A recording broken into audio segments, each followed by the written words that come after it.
Hello, everybody. Welcome to this week. And let me tell you what a week it has been. This, of course, is the Super Bowl weekend. So I expect a few of you guys either running from this chat to watch the Super Bowl or maybe just watch the commercials. Though nowadays, you don't even have to watch the Super Bowl to see the commercials. I think most of them are already online because I know I've seen a couple already. So that is all kind of cool. Yeah, we got different bit of news going on here today. I don't have a lot of football news, but I did try to put a little bit of a football theme in there. As you can see, our bull and bear markets are playing football, so hopefully that works out to a lot of profits for you guys coming up in this following week. All right. Whew, we got a lot of people already into the chat. That is fantastic. We'll get you guys in just a moment. Just want to sort of point out as well that you'll notice up there next to this week, we got the good old Blossom symbol. So Blossom is that social media app that is for, well, it's for us, it's for investors. It is a fantastic place just to reach out and connect with similar-minded people. You can get lots of stock advice, stock tips, stock ideas. Of course, still do your due diligence on any of that. But if you haven't checked out Blossom yet, now's the time to do it. There is a link down below for you to do that. The other big news is our Discord. We do now have a Discord service, so it's Mountain Finance over on Discord. There's also a link for that down below as well. So a lot of people have already started coming over there. I'm going to keep a few different housekeeping items over there. So for example, I always talk about that pool. When you guys say, can you do a deep dive on, ABC? I say, yeah, sure. It's over in the pool. I'll put it in the pool. Well, the pool is now there. We did empty the pool, though. I'm going to point that out. We emptied the pool basically because there was a lot of different kind of gunk in the pool. Old stocks that didn't make any sense. So there's a lot of stuff in the pool. So I just figured, you know what? Since we're moving into Discord, let's just empty the pool. We'll start fresh. So start piling in those requests, and we're going to start getting some stuff going on. Now, with the deep dives, here's an idea that I've actually had. I've mostly done my deep dives on, well, companies. I do occasionally get a request for a deep dive on an ETF, and I normally don't do those. However, I'm thinking once a month, I'm going to do an ETF deep dive. So I will keep your ETF requests separate from the stock requests. And when it is time, of course, to do a vote, we will do a vote on the ETFs for that one. So probably towards the end of this month, we should have our first ETF one. We do have a current stock one that's for next Friday. So if you guys haven't voted yet, head over to the community tab after the stream, of course, and get your vote in. Right now, it's pretty tight up towards the top. So if your favorite's not winning, you gotta be over there to vote. All right. Very cool. Okay, let's quickly hit the chat because holy banana bread, it's getting busy. We've got Jordan first in the house saying hello, Candace, and all my Mountaineer friends. Hope we're all well this fine Sunday. Yeah, absolutely. I hope everybody is doing well as well. Oh, and change to spare. I have a confession to make. Last week, I fell asleep during this live stream. And no, not because it was boring. I was simply overstretched, overworked, and overtired. I apologize. Hey, that's fine.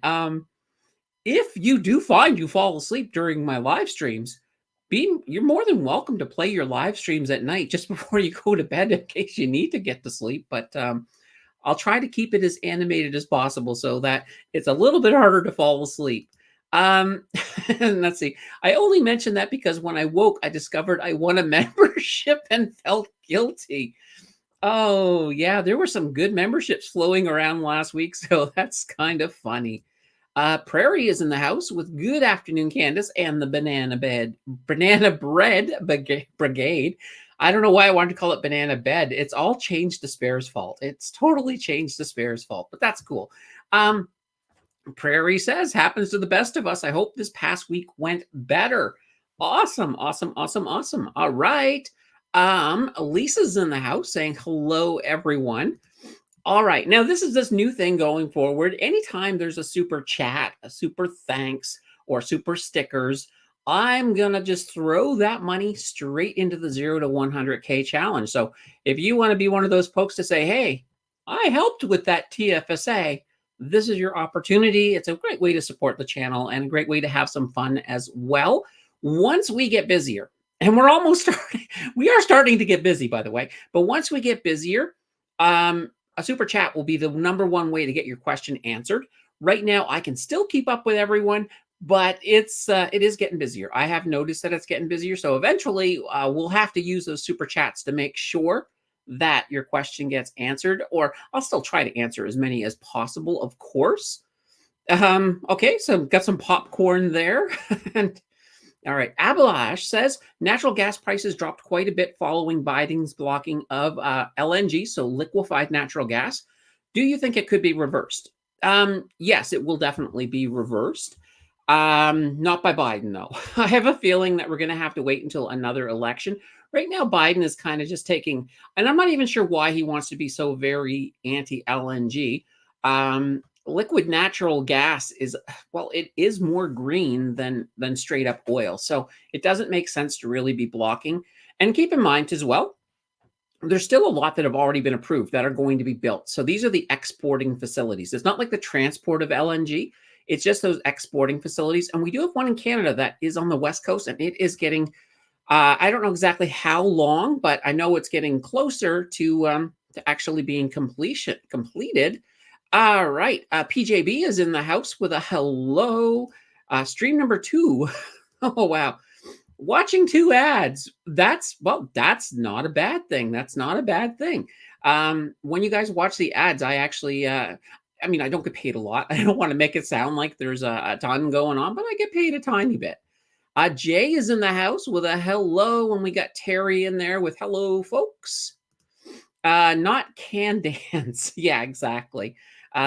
People misspell my name. It's actually funny. This guy I used to work with years ago, he called me Kansas, like the state, and he just couldn't. I don't know what it was. He could not pronounce Candace, but I thought it was kind of funny. And we got Kevin and Kaz in the house saying hello, gang. We got Brian in here saying hello, hello. And here's Jordan taking advantage of his free super chat. So when you are a channel member, every month you get a free super chat that you can use.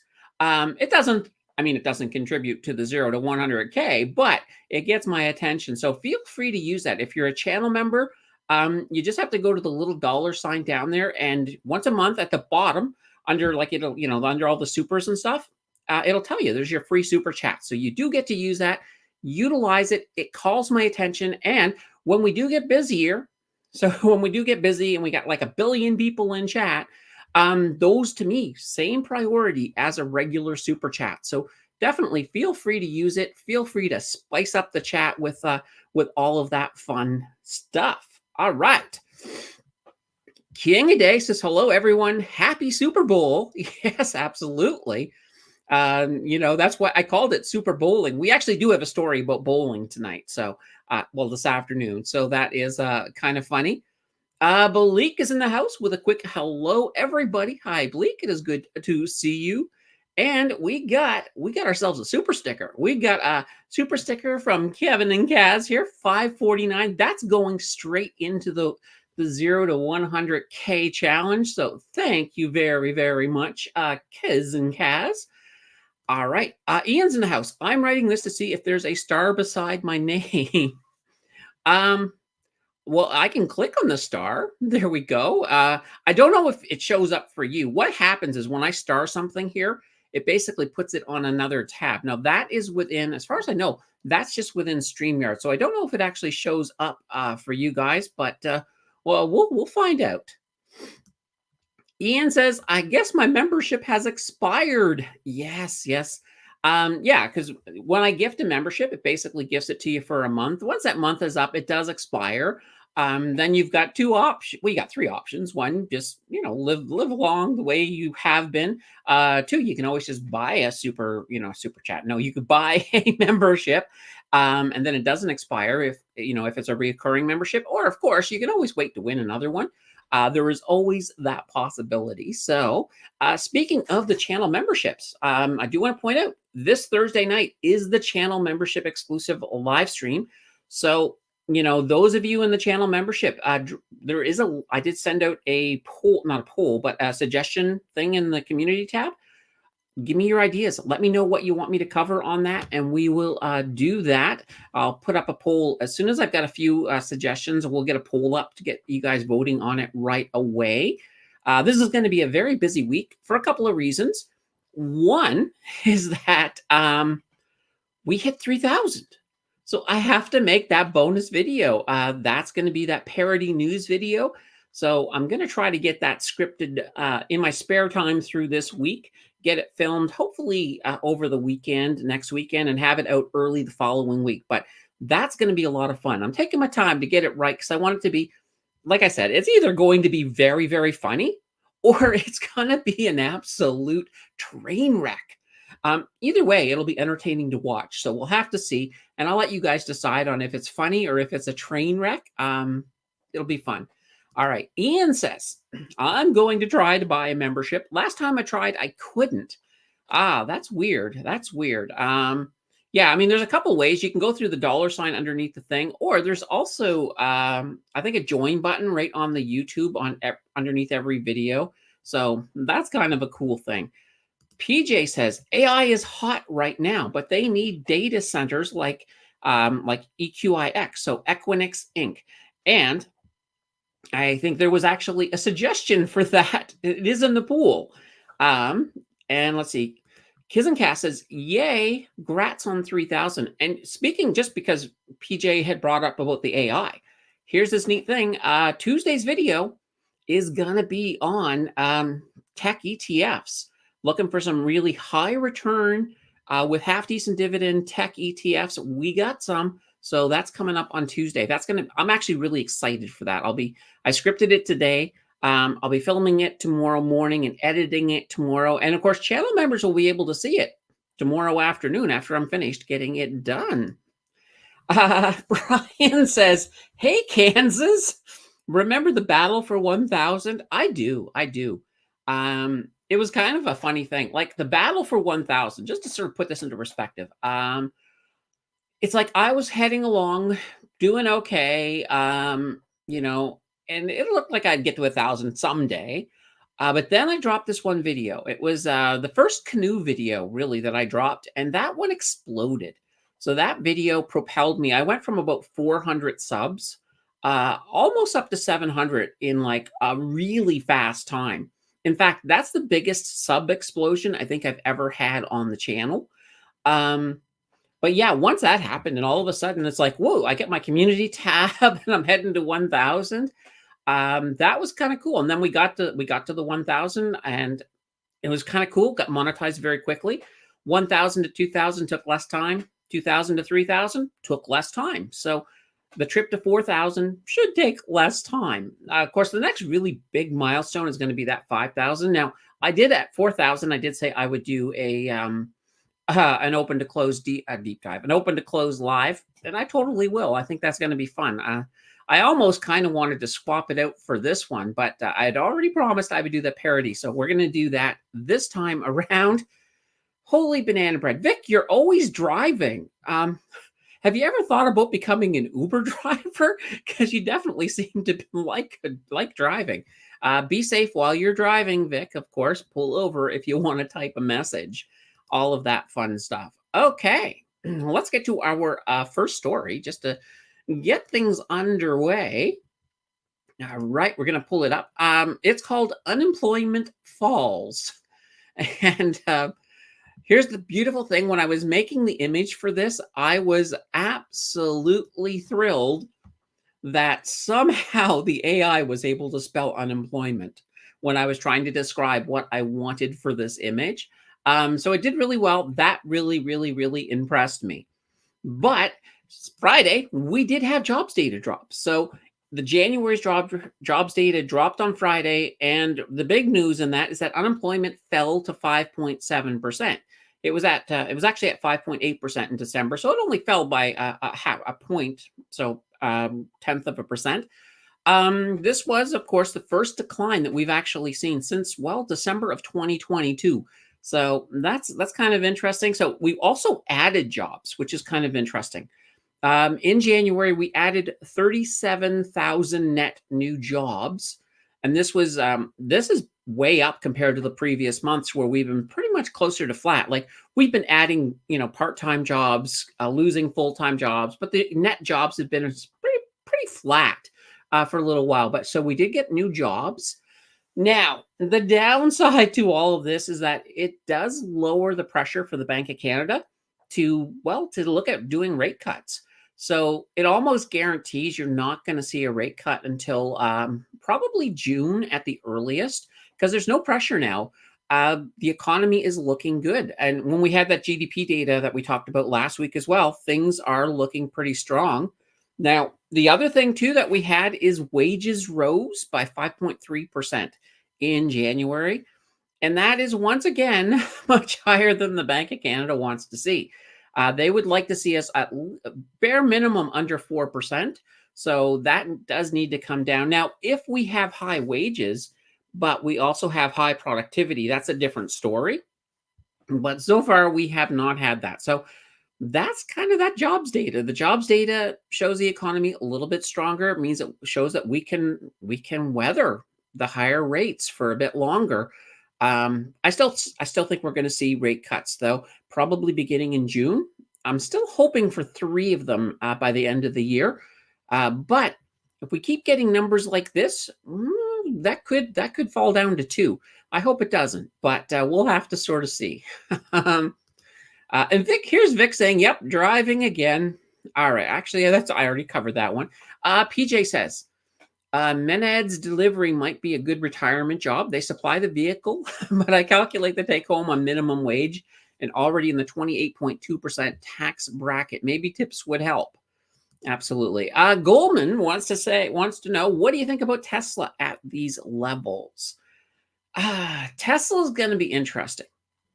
I mean, when you look at tech overall, things have been exploding, and this is all AI powered when it comes to tech. A lot of it is. I mean, maybe not all, but a good chunk of it is AI powered, and we're really seeing this because as we get more and more AI development, there's a need for more and more things like, well, chips. So people like, for example, will look at NVIDIA. NVIDIA had a fantastic week. But it's not all AI, because when you look at, for example, Meta's been doing insanely beautiful since they hit their down point. So their bottom was back in, I believe it was early November of 2022. There we go. Yeah, 2022.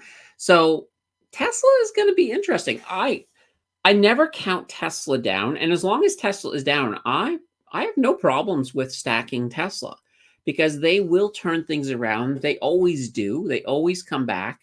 And it's going to just be a matter of time. And whatever Tesla's working on behind the scenes, I wouldn't be surprised when, that something out of the blue pops up with Tesla and Tesla starts to explode again. So never count Tesla out. That's what I say. Jackie says, pins took a fall this week when a report came out. What are your thoughts on the future of pins? I decorated my entire house with Pinterest ideas. I love the app, but is its time done? Pins has always been that app that housewives have loved to use.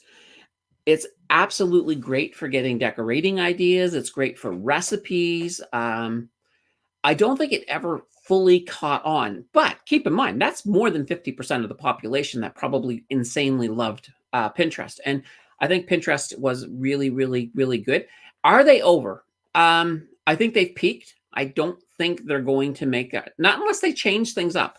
That's always an option of shaking things up. But I think right now, Pinterest has had its heyday.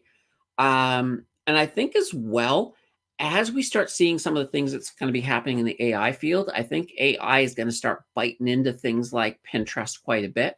So I would say it's a good app. It's fun, but at the same time, I don't think it'll ever get that really high level of success. I think it's peaked. It'll stay around. It'll still be there, but I don't see it as being a really strong investment. And PJ says Tesla is too volatile. Tesla is absolutely volatile. All it has to happen is all that really has to happen is Elon come out and say something dumb, and that can impact Tesla. There's a lot of different volatility to it, but keep in mind, when you are looking at long-term investing, so when you're buying something, you're thinking 10 years out, 15 years out, volatility is not as bad of a thing because, in the long run, Tesla should, like 10 years from now, I imagine you'll be really well in profit compared to where you're at today. So that's kind of how I sort of see Tesla. Let's see. Muggsy says, Candace, do you buy American stocks via Wealthsimple? Okay, great question.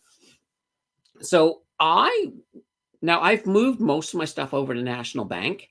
I did, but when I was using Wealthsimple more exclusively, I did both ways.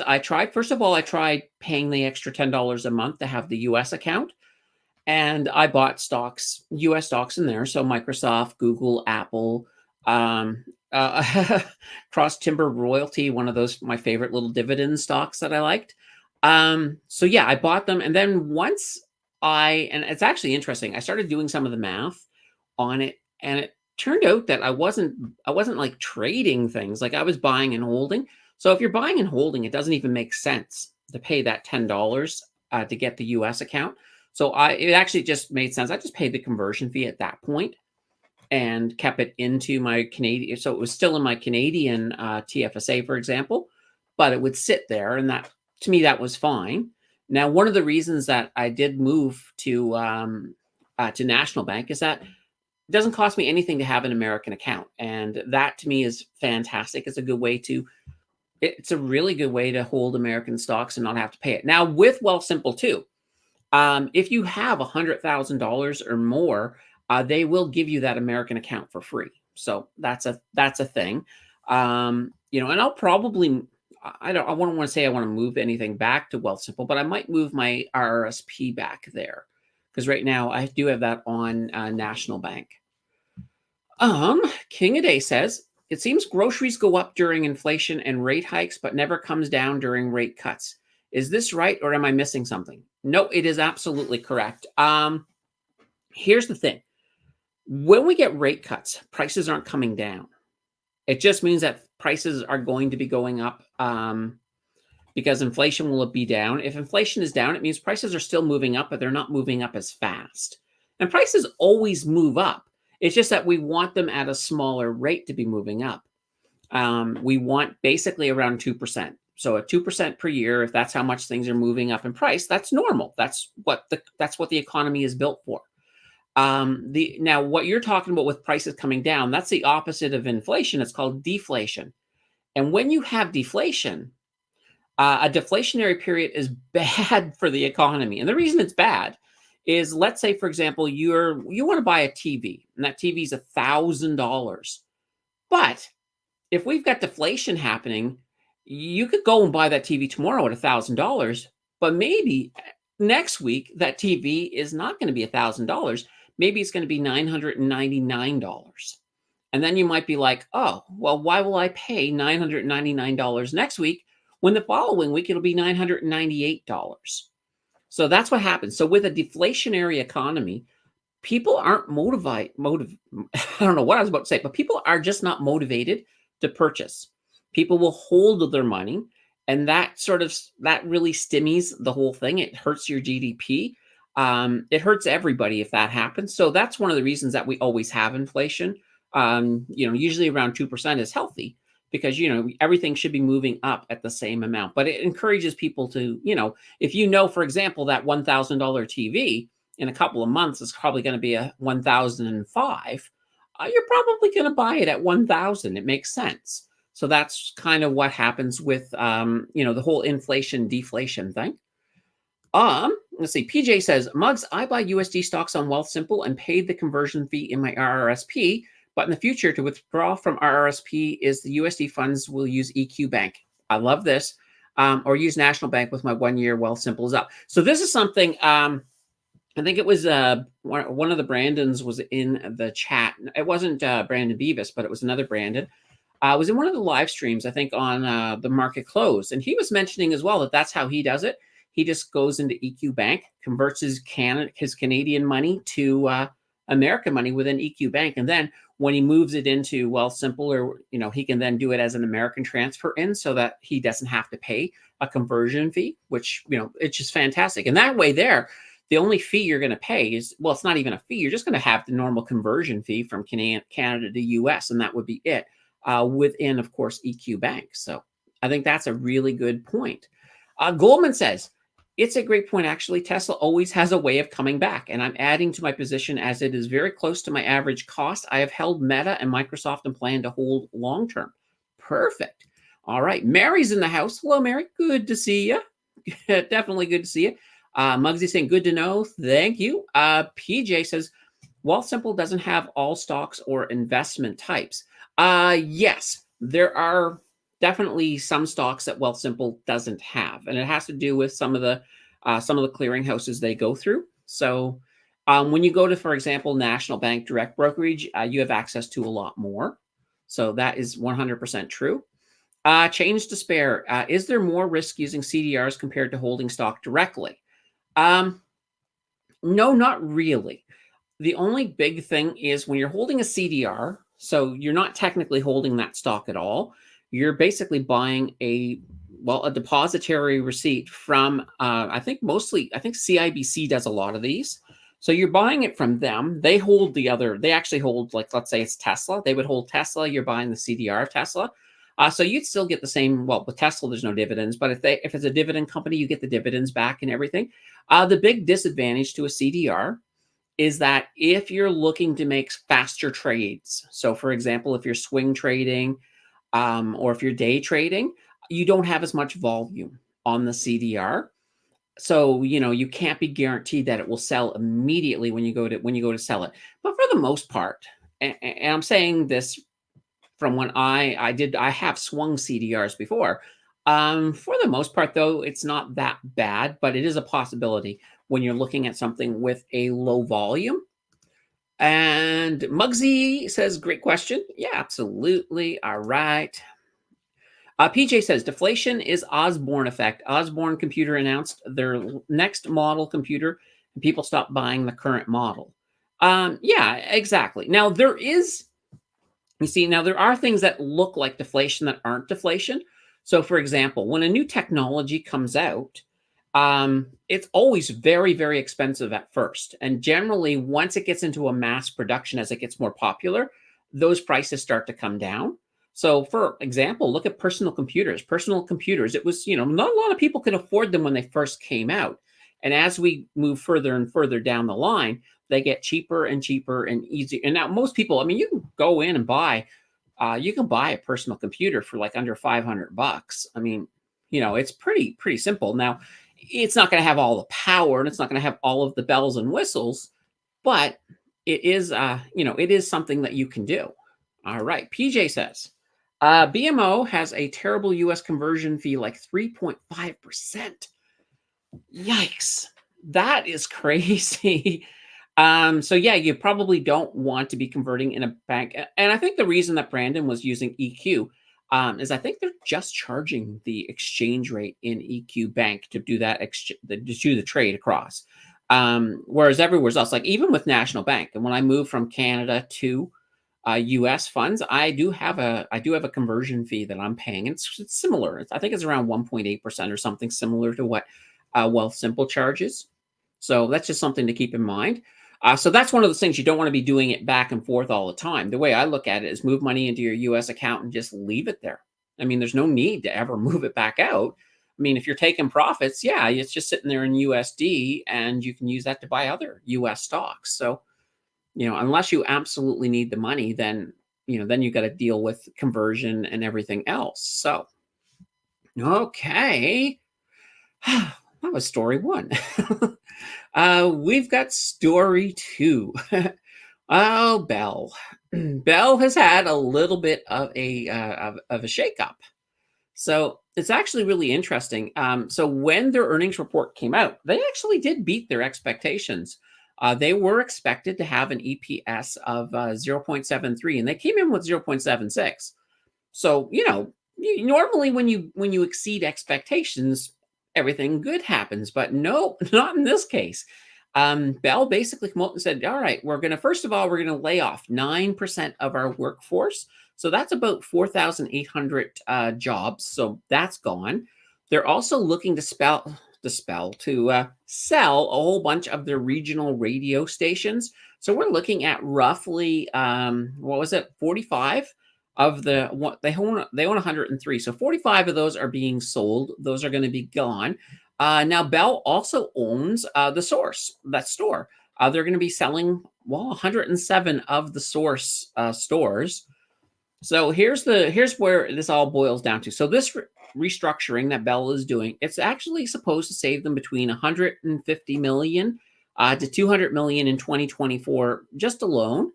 And they're saying that after that, they're looking at about a $250 million savings on an annual basis. Now, despite all of the restructuring, they did say as well they are going to boost their dividend. So that's happening. Their dividend, which was at 96.75 cents per quarter, is going up to 99.75 cents. So we're getting a little bit more back from them from a dividend. But here's the problem. This could be good for Bell overall. They are going to save some money. And somebody did ask if I could do a deep dive after this happens. So yeah, we'll definitely take a look at them once we actually start getting some data.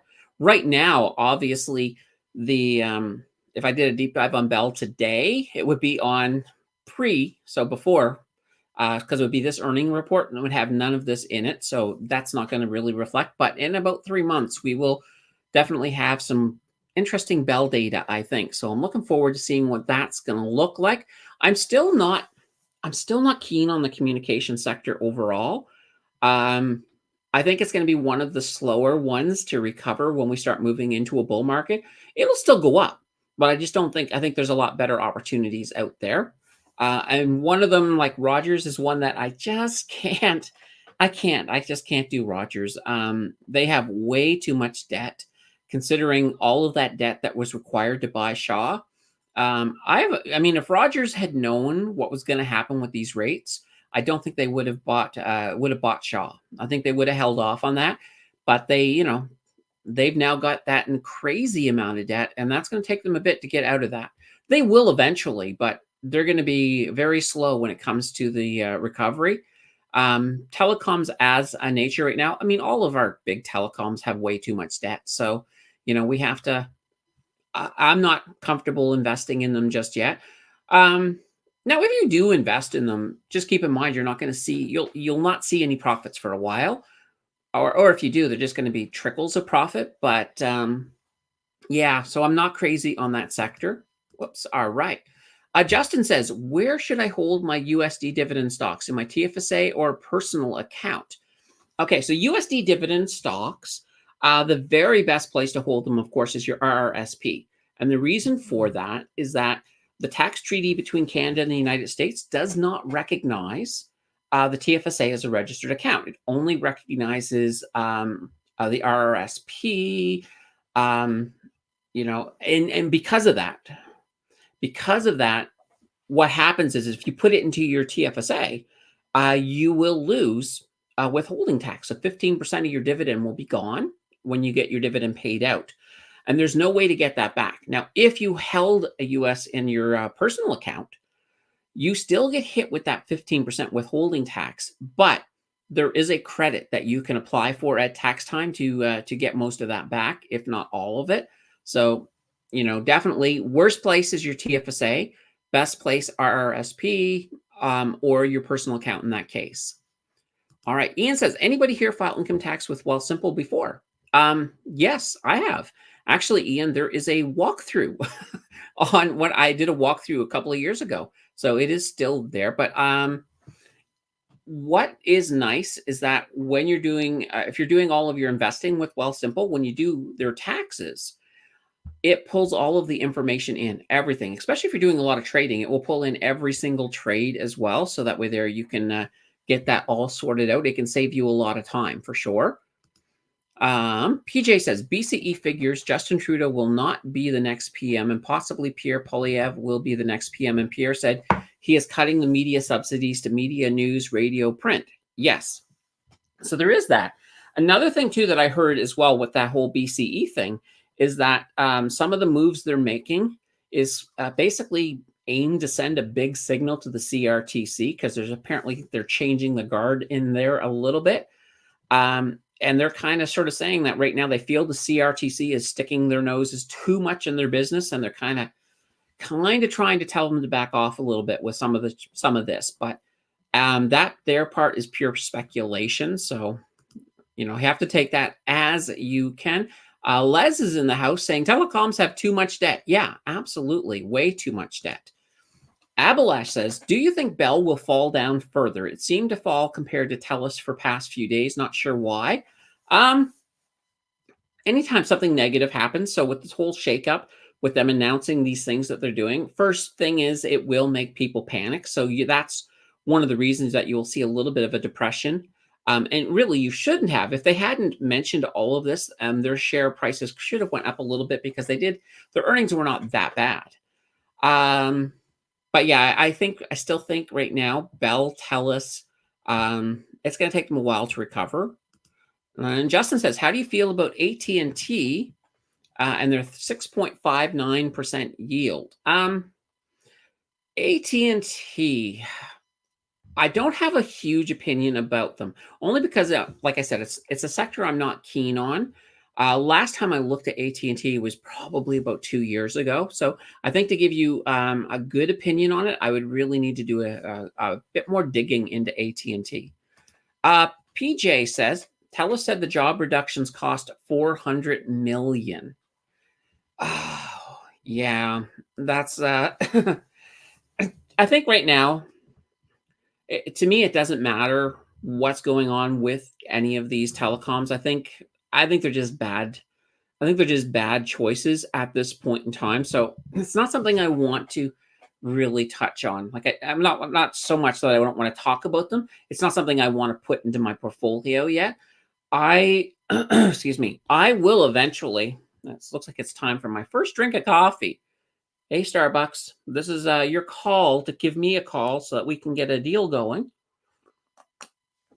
Oh, that's good. Yeah, so it's kind of one of these things. So I would be more inclined, if I wanted to get into the communication sector, I would almost be inclined to look at ETFs before I would even look at any one of the three, just to see if there's some that have also, because you could bring in, for example, with a good ETF, you'd probably have exposure to some of the smaller companies as well, like Quebecor, for example. Maybe even Saskatchewan's phone company. So to me, that would be kind of a better way to go. All right. Jordan says, oh, here's something I learned this week about inflation. The price of car parts has gone up drastically.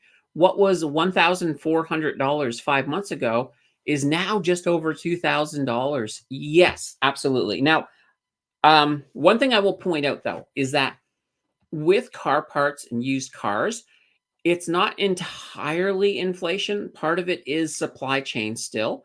So it's just one of those things. I would just sort of keep it. They may come back down a little bit. So anything that's supply chain, once we get that resolved, things will come back down a little bit.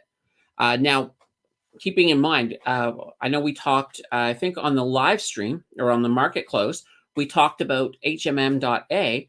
And that's part of the reason that the Hammond companies are doing so well, is that there is currently a shortage in transformers, and electrical components related to, of course, power. And that's one of the reasons they're doing so well. All right. And PJ says AT&T is a dividend trap. That's a strong possibility. Like I said, I haven't looked at AT&T to actually to say whether I agree or not, but it's definitely a possibility. Justin says, love the new live studio. Okay. Well, it's actually not new, which is funny. So this was the original studio when I first started. Well, when I first started, I was still in Nova Scotia, and I did my first couple of videos from my mom's laundry room, of all places. But yeah, this became my studio, and then I moved to a bigger studio in the basement. But now I've moved back. I did move back to this one here, and it's kind of cool. In the basement, I didn't really all I had in the basement really was I had a giant green wall. So, everything was green screen. So I didn't have anything real in the background. Um, Everything was green screen, and I would just put I think I just put the typical green thing in my videos on the back, or something like that. But here, no, everything is real. All those lights are real. That's the puzzle. Made that puzzle up there, and yeah, all those cans of bubbly. It's all real. So definitely love it. All right. Let's see. Looks like a strong buy right now, and I don't know what the strong buy is, but we'll just move on. A&T cut their dividend a while back. I don't know if they did or not, but that's a possibility. Let's see. Jungle says, I am late to the party. I was commuting to work. Okay, okay. There we go. Well, hey, at least you're here now. There's nothing wrong with that. Patricia's in the house saying hi, listening in. Good to hear from you, Patricia. Always good to see you all. And King of Day says, do you mind doing a video on National Bank Direct Brokerage? I am curious to see what its UI looks like.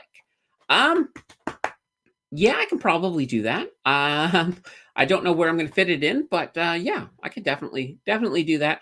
Or at the very least, we'll figure something out. Yeah, we'll do it. Vic says, get Disney and Meta for dividend. Yeah, well, Meta now has a dividend, so that's kind of crazy. Vineet is in the house. Quick, hey, hello, Vineet. Good to see ya. Vic says Norbit's Gambit on NBDB. Don't know if that works on National Bank Direct Brokerage. I've never heard of anybody using it. The only time I've ever heard really about the Norbit's Gambit is basically with Questrade. So, but maybe it works. I don't know if it does or not. That'd be interesting. Abilash says, I guess utilities are also not a good idea right now. Well, when it comes to utilities,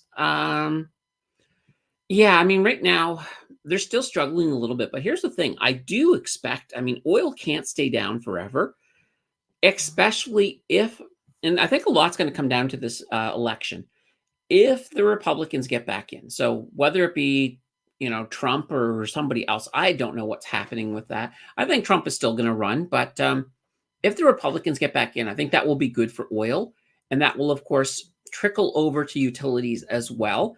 Utilities, though, to me are solid. They do have nice dividends for the most part. So say for something like Enbridge, and you can sit on them for a long time. You can just park them. You got the dividends coming in. They will go up once, we get into a better situation. So to me, they're not a bad investment. I still like utilities. Ian says, car parts are way more expensive and the quality is way down. Takes a lot of fun out of fixing up cars. Yeah.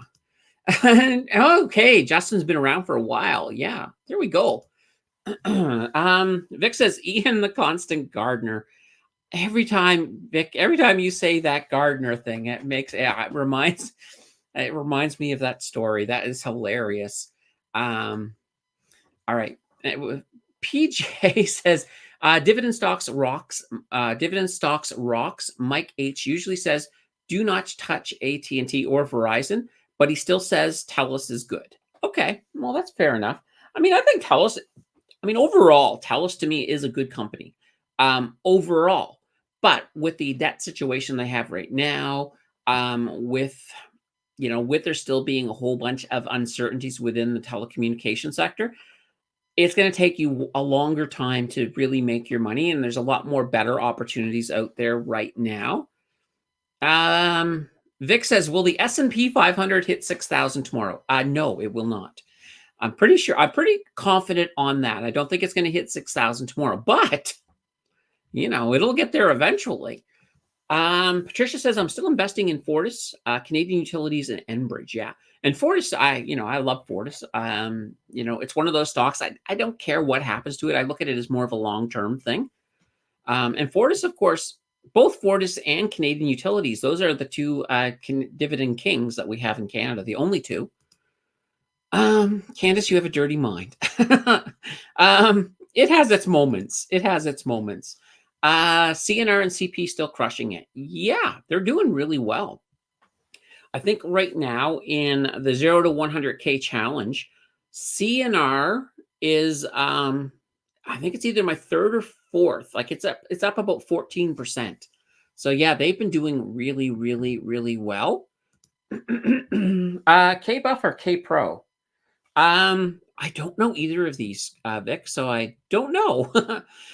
Prairie says, I can accept BCE's layoffs as long as they don't pull a CBC where the CEOs receive juicy bonuses. Yeah, absolutely. I mean, sometimes a company has to make hard moves to save money, but you want to see that money that's being saved going into improving their fundamentals and not padding a CEO's pockets.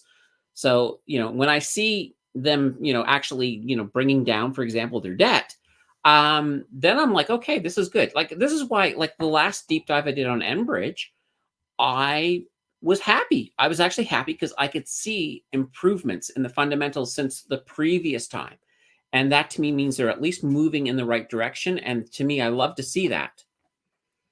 Okay, Vic says, I'll nibble on PSUS when it launches. Ackman is badass. So yeah, I haven't looked at PSUS. I'll have to look at it now. Jungle says, I dip my toes into HYLD. All right, very interesting. Very, very interesting. I don't know why I'm itchy today. HYLD. I think they recently announced that they were actually increasing their dividend again. So that's, well, not again, but they had at one point cut their dividend. Now they're bringing it back up. That's a good thing. Actually, really interesting. On the video coming out Tuesday, where everything in it has covered calls on it. It's all ETF. So it's tech ETFs. So we're actually doing a tech ETF video for Tuesday. And I'm pretty excited, but I actually really liked what I found. Let's see. Vic says access to hedge fund with only 2%, not 2 to 20. All right. Any thoughts on AMD? Right now, anything that makes a chip, I'm pretty bullish on them. I think Nvidia, though, I mean, they've gotten off to a really great start. They've done some good positioning, but I wouldn't count AMD out. I think AMD is still strong, so that's kind of a neat thing. But I think Nvidia they've got the edge at the moment, but don't count AMD out.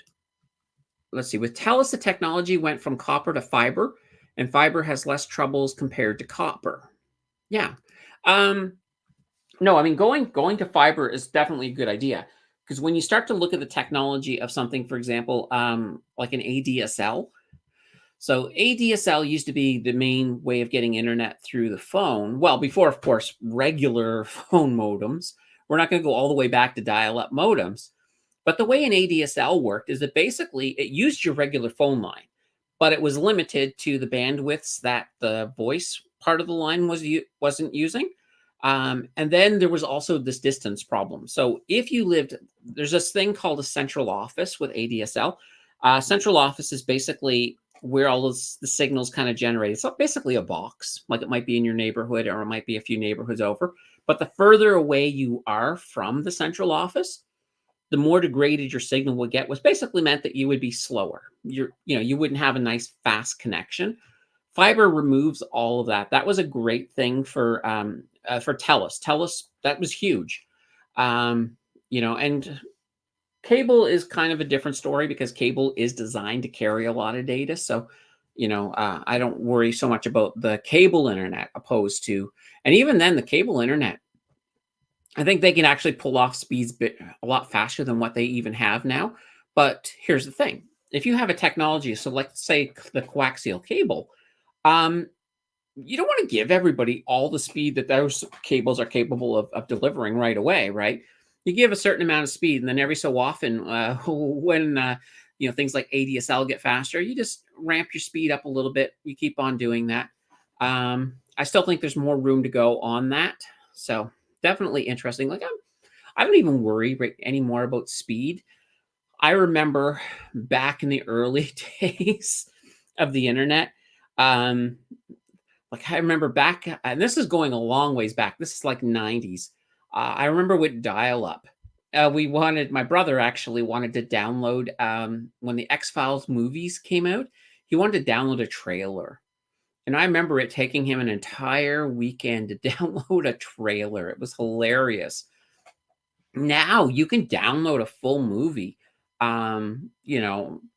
we'll just say that you're downloading you have the copyright to download that movie. We'll put that in there as a thing. I'm not encouraging people to download something they don't have right to be looking at. But you can download an entire movie in like, even less than 15 minutes. I've seen myself, starting to download something big and just went to use the washroom, came back, and I'm ready to watch. So, definitely some interesting stuff here. All right, let's see where we're at here. Yes. ARM shot up 100% and super micro compute. Yeah, ARM did really, really well. Once again, anybody making chips are going to be doing pretty darn well. Super microcomputer killing even NVIDIA. PJ says, good ADSL explanation, and copper is influenced by water. Yeah, absolutely. There we go. Take a breath. We're working you too hard. That's okay. If I get worked too hard, I pull out the coffee and I'm like, hey, Starbucks. And then I take a sip. That's my moment. It'll be funny when we eventually get to that point that I do the open to close stream. It's like, I probably will have, I'll probably slow down a little bit, sort of like speed, slow. And I also figure I'm going to make like a couple of, like videos. Like I'll probably make a couple of videos I can premiere on it or something. That way there I can, put up a 5-minute video while I take a bio break type thing. So, yeah, it's going to be kind of cool.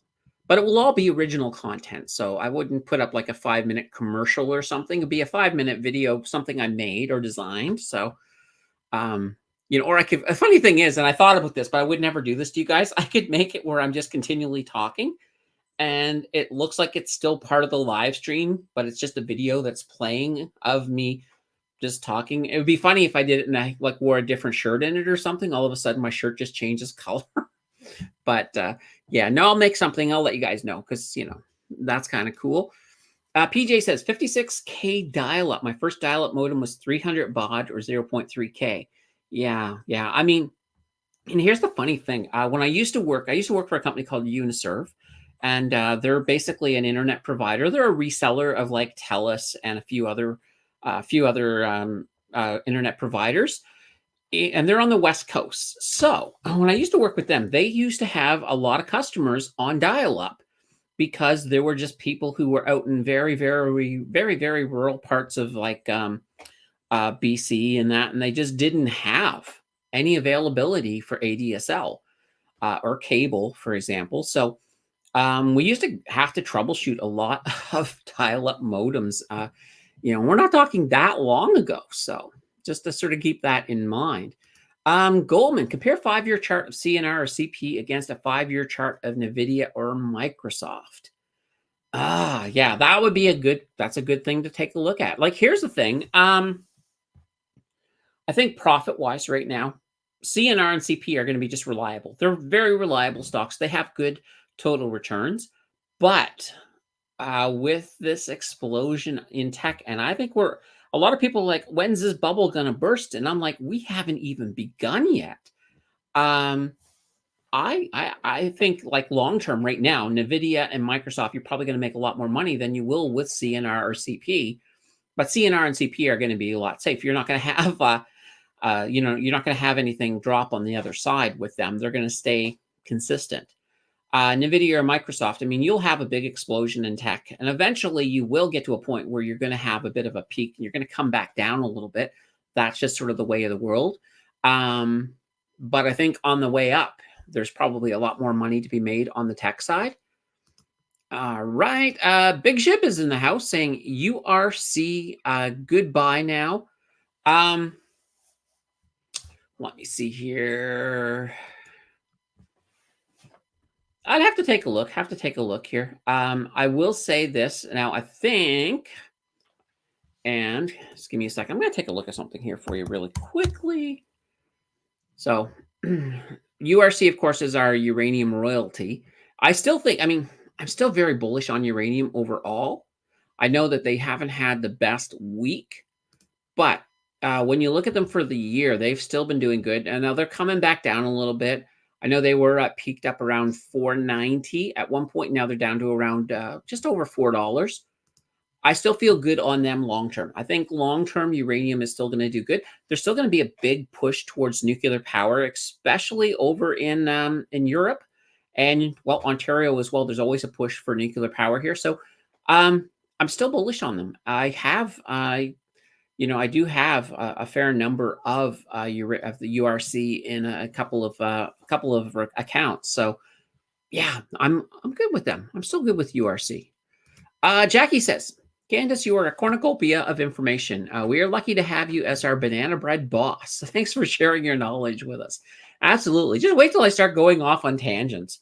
I've had people ask questions that have nothing to do with finance, and I've gone off on some really crazy tangents. Probably not today. Probably not today. We're really far behind on the news, but I don't care. Patricia says, I remember the 56K dial up. Oh my God, how far we have come. I know, I know. How many jobs have you had? A lot, a lot. I think some of the more interesting jobs, of course, is I did I was basically a trainer. So I was a manager training. I was the manager, a national training and quality manager for Uniserve. So basically, I looked after 3 different call centers: Edmonton, Vancouver, and Montreal.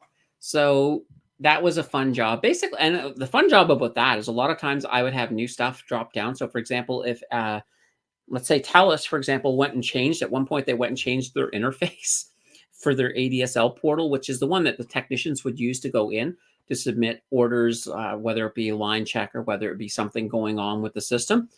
They completely changed it once, and I was told, my training department was told basically a day before the change was to go live.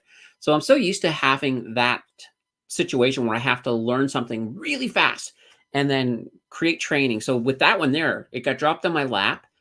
I had to create a training before noon that day so that I could then train the trainers, and then the trainers could then train all of the people in the call centers on how to handle all of that. So yeah, but yeah, so job wise, there's that. I used to test water for basically things like biological oxygen demand, suspended solids, basically things like that, just to make sure there was nothing bad in the water getting out into the environment. So I did that.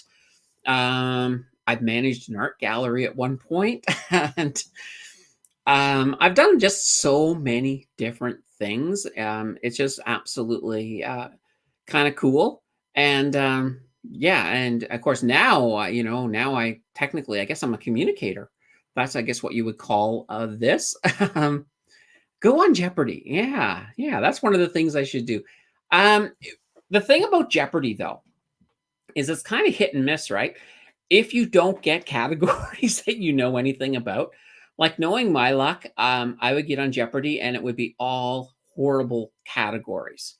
Whereas if I got on there and all of a sudden there was a category on astrophysics, maybe one on biology, maybe one on finance, maybe one on technology, maybe a pop culture one, I would absolutely dominate the game, but we'll have to see.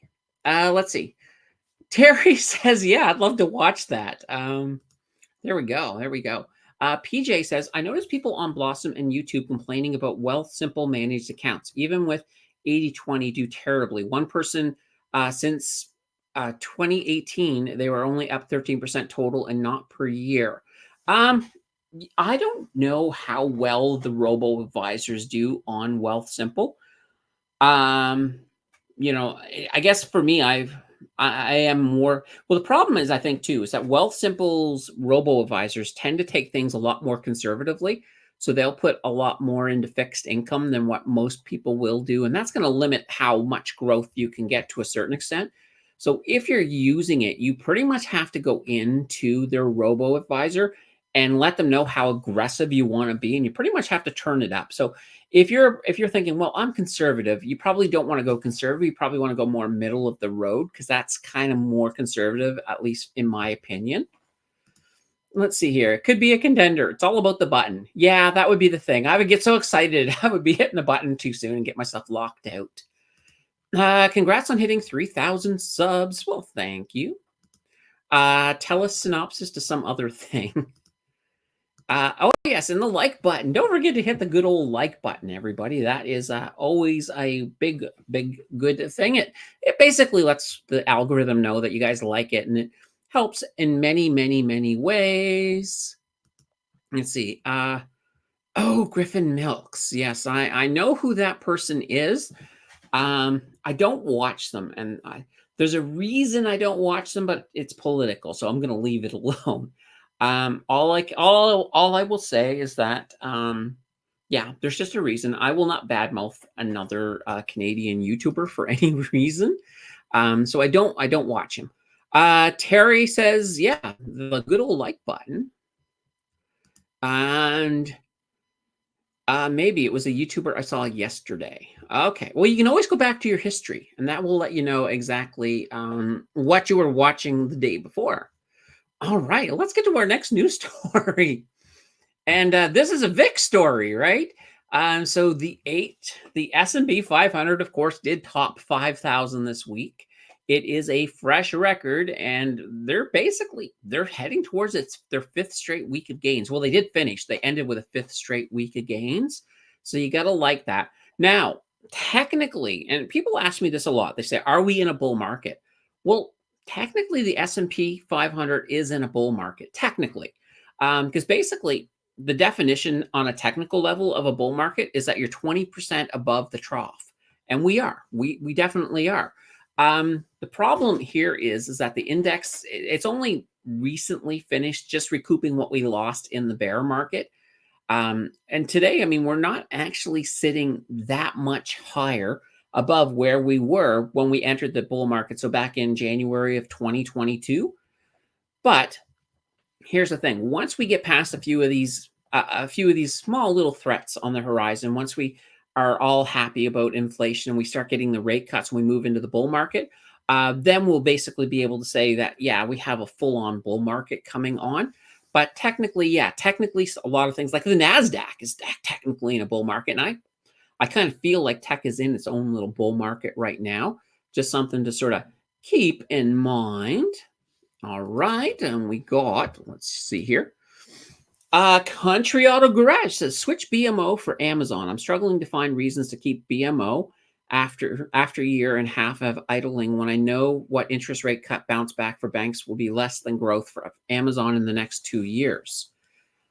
Let's see here.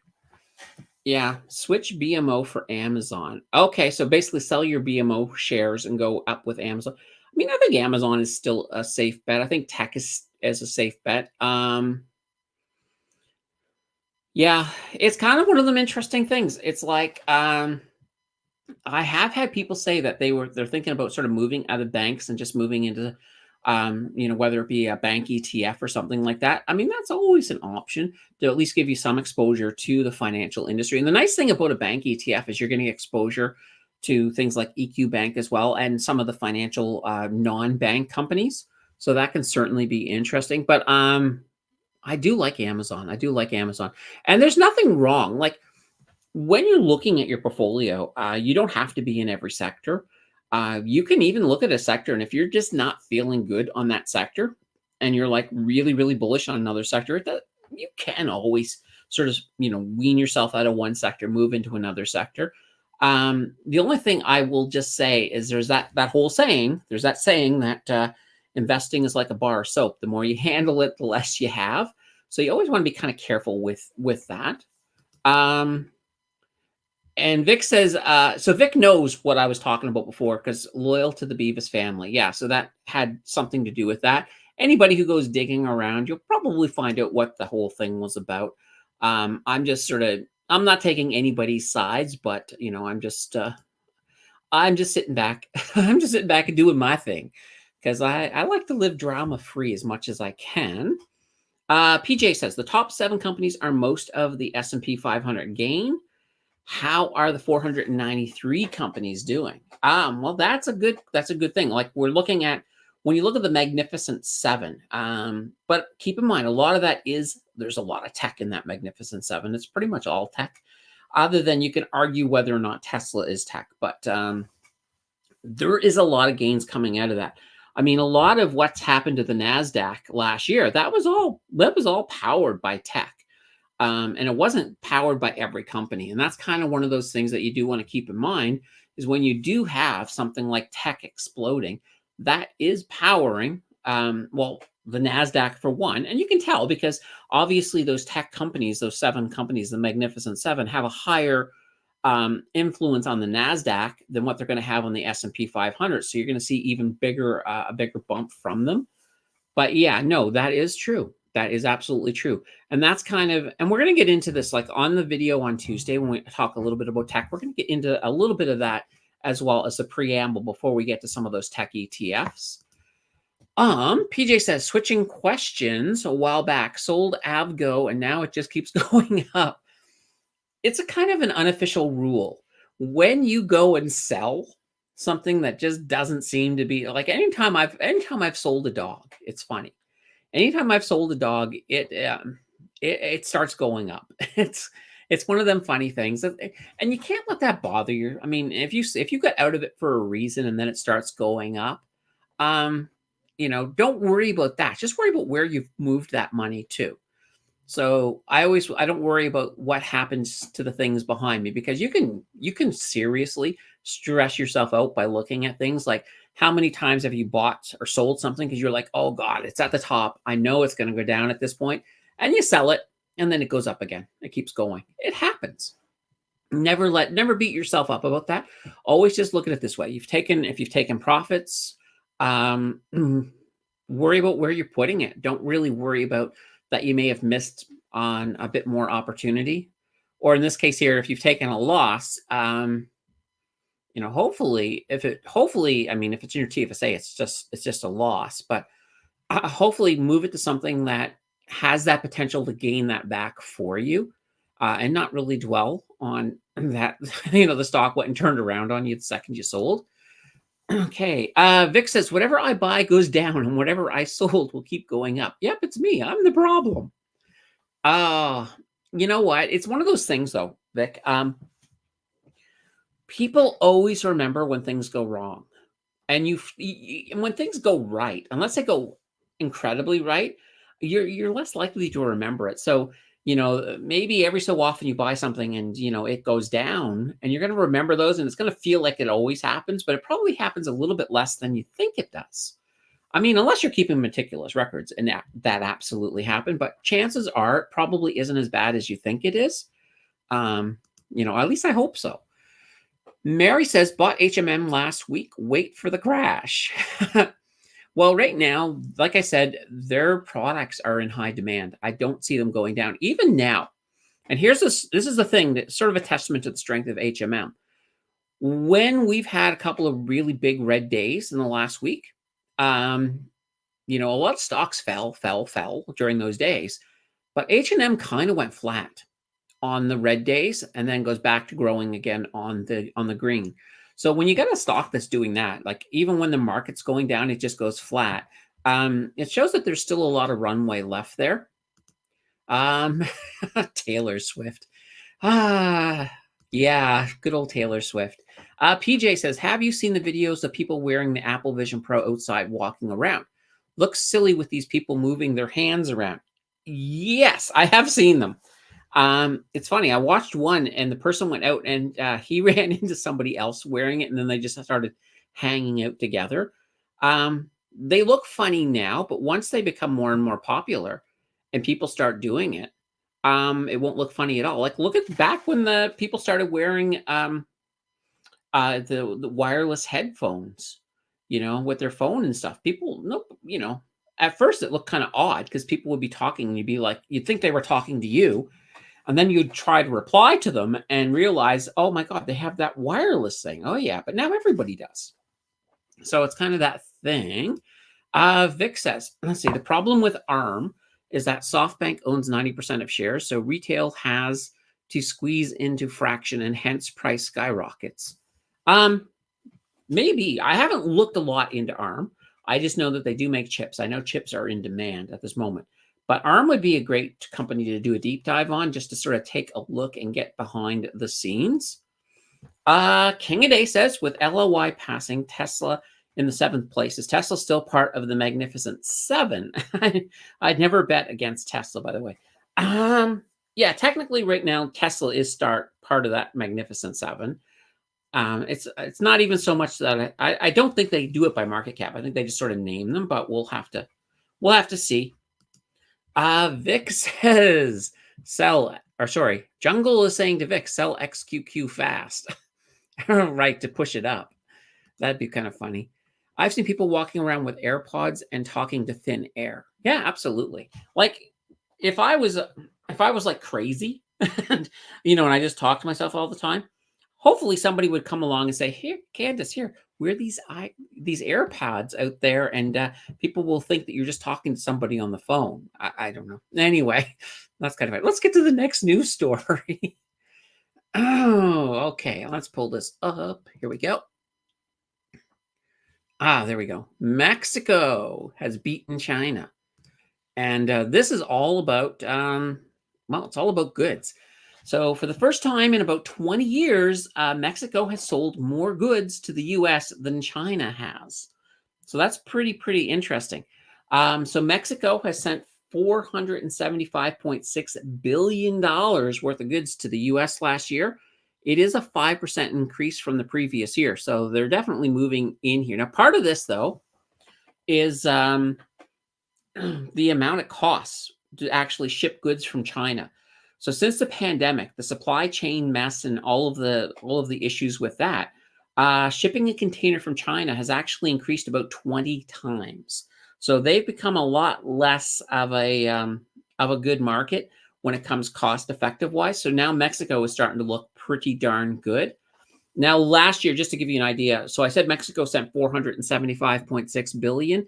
China only sent 427.2 billion. That's actually a 20% drop from the previous year. So just something to keep in mind. And in addition to that, of course, the U.S. is also kind of anti-China, especially when it comes to some of their electronic stuff like the chips. So that's one of them things to keep in mind. All right. Yeah, the market needs a breather, and Vic is buying some China ETFs. All right. Yeah, and Prairie has the same problem with the stocks going in the opposite direction. There we go. All right, and here we go. We're getting caught up. Vic says, I bought in November 2021 and just broke even on some of these plays. Yeah, but keep in mind, a lot of these things were at pretty high prices then. Then we went into a bear market. And now that we're coming out, most of your stocks should be moving back into the green. And you're talking about the tech stocks. Okay, let's get to our next story. All right. So Google, Google's Gemini. So it was really interesting. So when Bard, if you guys remember Bard, that was the first AI by Google. When Bard first came out, they didn't actually release it to Canada. So it was available for a lot of countries, but not Canada. And that was because of the Online News Act thing. So because of that, we didn't yet have a deal with Google. Google had basically said, no, we're not giving Canada Bard. So now that that's all cleared up, and their new iteration of Bard is now called Gemini. So we're now getting Gemini. So it comes in a couple of versions. There's a free version, as every other chatbot has. Then there's also a paid version. I think it's $26.99. And Google is saying, they're saying that Gemini is going to be a big competition to ChatGPT. And I've watched a couple of review videos on Gemini, and one of the big things I'm hearing is that it's faster. Now, I don't know how much that matters, because I find ChatGPT just fast enough. But Gemini is definitely out there, and there's going to be a lot more. Like, I keep expecting to see what Apple is doing. Like, Apple is holding it close to the vest, but I am really expecting sort of a super version of Siri not that far into the future. All right. No, let me just, let's see here. Les says, There are some good companies in China, but I don't like VIE structure. Yeah, absolutely. China is just one of those markets that I haven't really dabbled too much into, and I don't think I want to. I think there's the rest of the world. I think well, technically, I do have a little bit of exposure to China through XEQT. So, but I don't think I want to get in. I know a lot of people love things like Alibaba, and I just don't want to. I don't want to.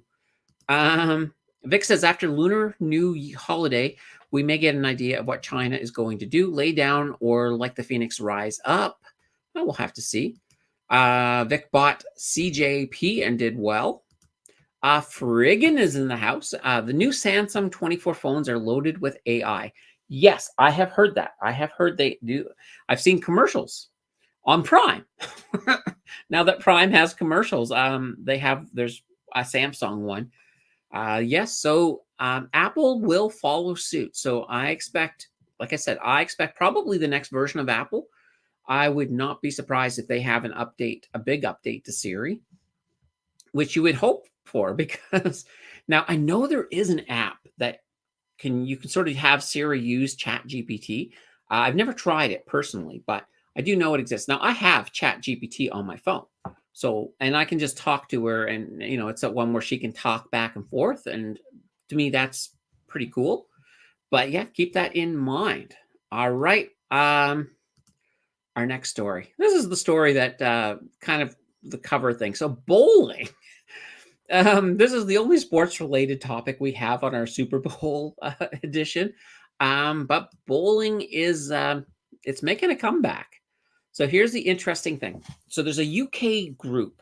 They basically they're called Hollywood Bowl Group, and they're basically looking to get a few strikes in Canada. So they're planning to open 10 completely brand new bowling alleys over the next 5 years. Now, they already own a couple of Ontario-based alleys. One is a company called Splitsville, and the other is called Striker. Now, they bought these back in 2022 for about 17 million, and since then they've added 10 since then. So now they're looking at adding another 10. Apparently, and this is funny, I did not know this, but apparently bowling is getting hot again. Even as it is kind of thing, even as retail starts declining because people don't have as much money, people still want to have fun. And apparently they are turning to bowling. And that, I guess that makes sense, because when you look at the big picture, overall recreational and sporting services have jumped about 11% year over year in just the third quarter of 2023. So I don't have anything beyond that data wise, at least it hasn't been released. But to me, that's kind of interesting. Now, I actually like bowling. When I was a kid, I was very good at getting gutter balls, but I got better. Probably my claim to fame bowling wise is when I was in my teens, well, late teens. There was a bowling alley that offered all you can bowl. So you could bowl as much as you wanted for this one flat fee. And I decided to do this marathon with a friend of mine, and we went bowling, and we ended up doing 20. It was either 24 or 26 strings, but it was crazy. It took all day. And then I know myself, I couldn't move for the next couple of days after that. But yeah, bowling is back now. Bowling is interesting. If you look at the bowling in Canada, on the East Coast, you have something called candlepin bowling. So candlepin, they use these very thin pins. They almost look like candlesticks.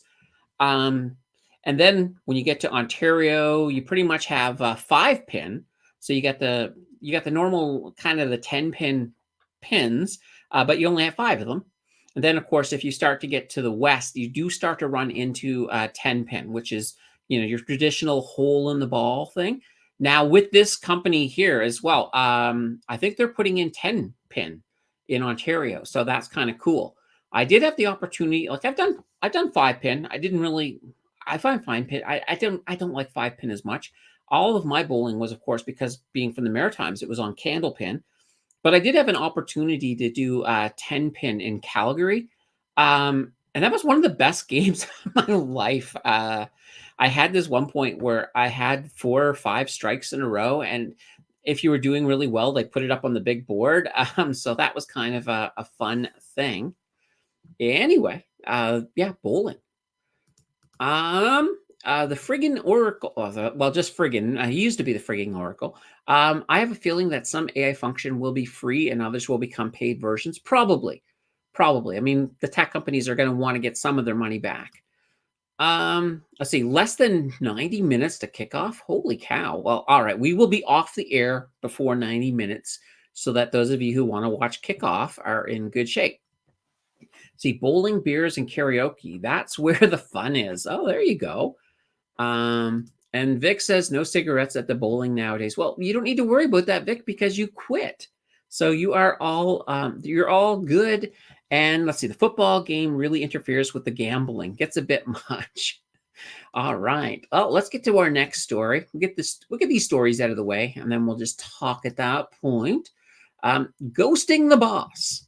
So here is this. This is really interesting. So Australia, this is an Australian story, but I like it. So Australia is looking to pass a law that allows for workers to ignore their boss outside of working hours without any consequences. So basically, the law aims to protect employees' rights and ensures that they have a healthy work-life balance. So employers who violate this regulation, they'll get hit with fines. So that's kind of interesting. And apparently, they have laws like this already in place in a whole bunch of places like France and Spain and a lot of other countries within the EU. Here's this thing. I was looking at this and I'm like, why don't we have this in Canada? There's nothing worse than having.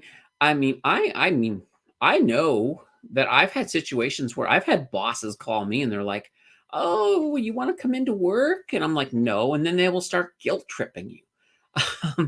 But this is the best thing is like you can totally hit the ignore button. So I think this is a law that I think Canada should have it. I think Canada should have this. It's like, some people don't mind being called by the boss at home because it could mean overtime, but still, I think if you want to ignore your boss when you're not at work, you should be allowed to. So I like this new law. I like it a lot, which is pretty cool. And Vic is saying, yeah, I remain quit. Good for you. Good for you. Friggins' daughter used to be in a bowling league. There we go. I used to be in a bowling league myself. I used to even own a bowling ball. I don't anymore. It's been years since I've bowled. Prairie says, a friggin' and Sunday afternoon live streams with Candace and community. There we go. There we go. Vic says, Subway 6-inch now on special sale for $4.99. But I remember a sub of the day for $5. Yeah. Yeah, that's a lot. Like, I remember, like, $4.99, that used to be like the price of a full sub, like the full 1 inch if you wanted, or the 1 foot. But yeah. And change to spare is I'm all for ghosting the boss. Yeah, absolutely. And Freakin says we have that here in Canada. It's called the right to disconnect. Oh, there we go. There we go. Yeah, there's nothing like that. It's one of those things. I mean, I know as being a boss, I used to hate having to call people in. Luckily though, I always knew the people who didn't mind, who always are like, yeah, I'll come in. Is it overtime? And I'll be like, yes, it is. So that's kind of cool. Okay. So you went over it with your HR department. Well, good. If we have something at least close to that here, that's not a bad thing. So definitely like that idea. All right. The last thing we have here for news stories is the crypto corner. We only got one little story in the crypto corner this time around. So we're gonna head to BC for this. So BC has banned new crypto miners from using the province's energy supplies. So basically, BC Hydro has said that one planned operation, and this is all about crypto. They said one planned operation would have used basically 2.5 million megawatts of electricity annually. So they're saying that that a crypto miner is using enough juice and heat. We're not talking about just one single computer. We're talking about somebody who has like a farm. Basically, they would use enough juice to heat and power over 570,000 apartments. And there has been issues with electricity in that parts of the country. Now, the funny thing is, crypto advocates, of course, they have their own idea on this, and they're saying that consumption numbers are overblown, and that taking on projects would actually help places bolster their power grids.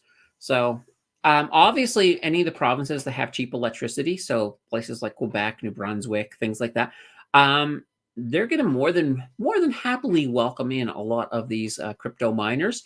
And as we're moving towards that happening, so when basically the rewards get cut in half, the price of crypto eventually goes up after that. Normally it takes a while. It doesn't go straight up. Normally goes down a little bit and then goes up a couple of months later, kind of a lag situation. Once that happens, then we're going to be looking at it's going to be very profitable to be mining. And so some people are going to wanting to be mining. So we have to see how this is all going to go. Interestingly enough, though, the current rise, so the big hike that we've seen this week in Bitcoin, for example, a lot of people are actually saying this is kind of like the pre-happening pump starting. So we'll have to see how that goes. If you're playing Bitcoin, then this might be a time to sort of, get in and ride it up.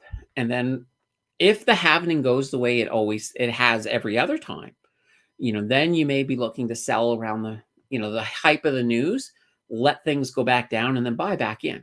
So that's just a thought. But you guys, of course, obviously, you guys use whatever strategies that you guys want. If you're, of course, playing on the Bitcoin. All right. Next week, when we're looking at the markets, or not the markets, but news-wise, Canada, there's nothing really going on. But in the US, we do have on Tuesday, we have the CPI coming out. On Friday, we get the PPI. So we get a little bit of idea. We'll get an idea of what's happening with inflation in the US, which could help us to figure out when that first rate cut's going to happen with the Fed. Earnings wise, there's a ton of them. A lot of companies, a lot of earnings report this week. It's time for that coffee again. Hello, Starbucks. That is so good. All right. There we go. Just going to remove this, and we're going to bring everything back to big. There we go. Perfect. All right. So now it's just us. So whatever we want to talk about here, let me see here. Holy cow. There we go. All right. Paul says, wife got Wendy's for the 3 people. It was $40. That's crazy. I mean, yeah, it's just fast food is getting really, really expensive.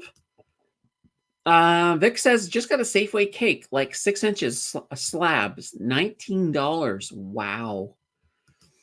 And whoops, I don't get it. Every tech company laying off, yet the market going gangbusters. Yeah, that happens, but keep in mind too, you kind of have to sort of put it into context. You could be, it could be, if you look at a larger scope of what a tech company does, you can lay off people from one department while another department, so for example, for the people doing AI related stuff, is exploding.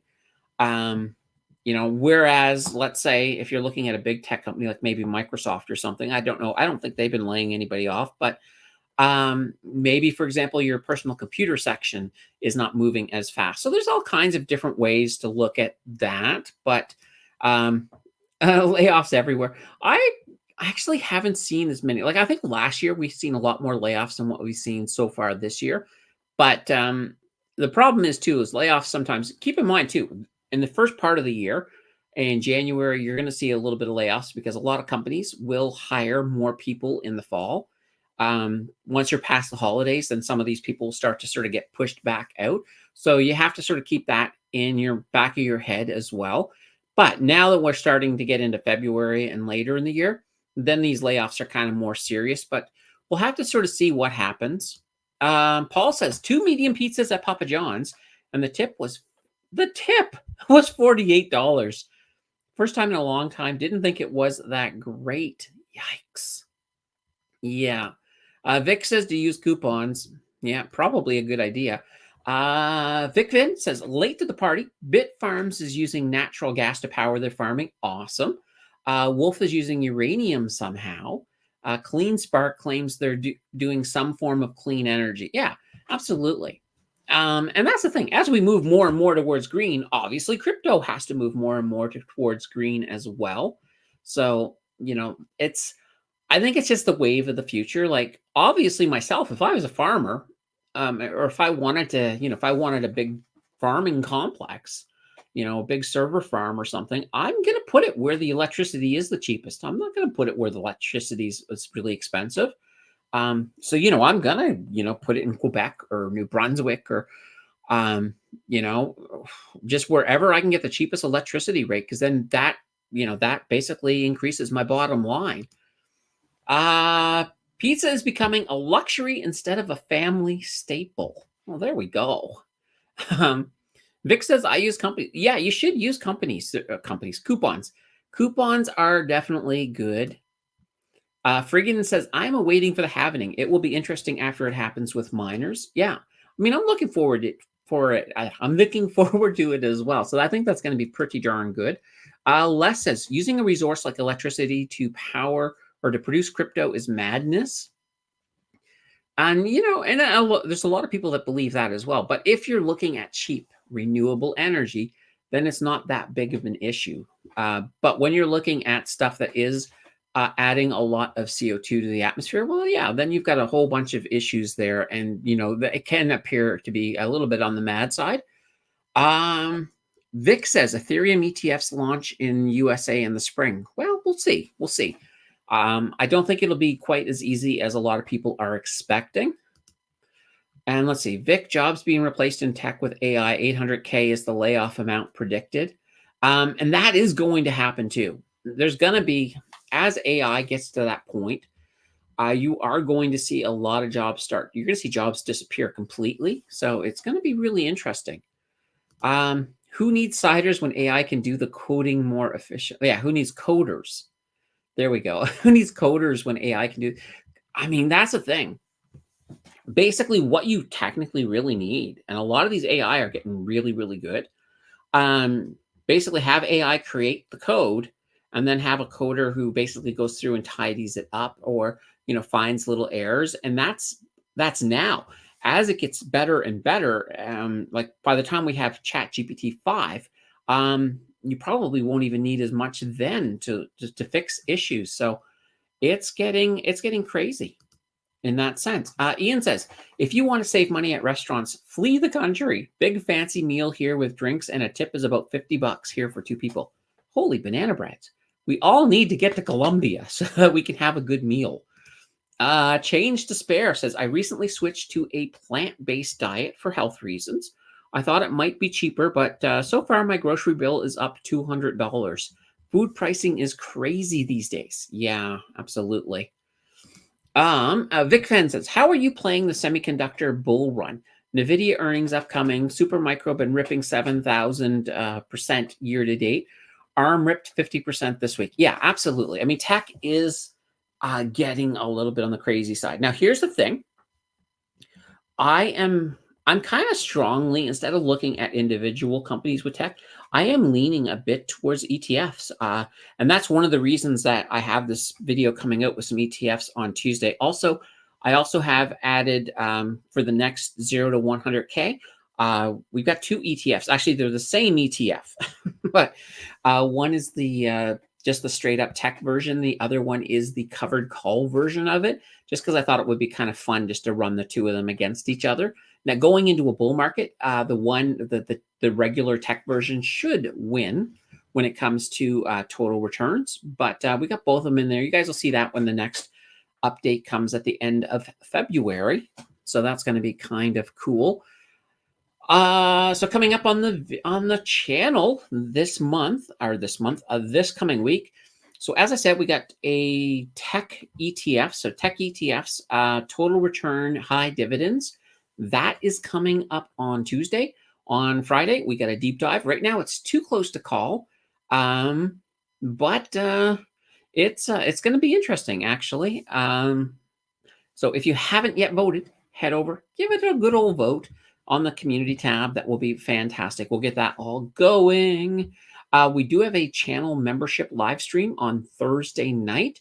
And the bonus video, the parody one, I'm hoping to be filming it by the weekend. So right now I am still in the scripting part. And this is not something I can just simply script out because I have to actually make jokes. So yeah, that's going to be fun. Like I said, it'll either be brilliant or a crash and burn. We'll have to see.